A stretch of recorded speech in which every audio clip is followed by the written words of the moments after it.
Kailangan natin gamutin yung sugat mo, ate. Baka magka-peklat ka pa. Naku, wag na. Konting galos lang to.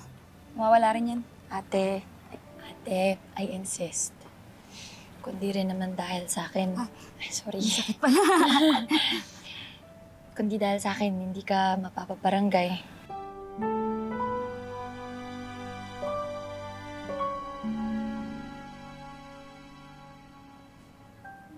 Ayan.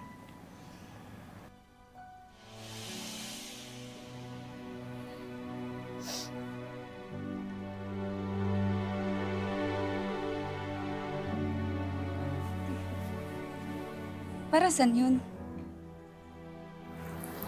Hayaan mo na ako, ate.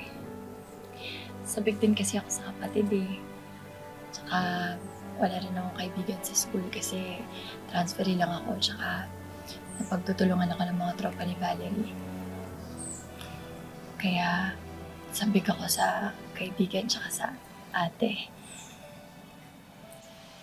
Huwag kang mag-alala, Ayen.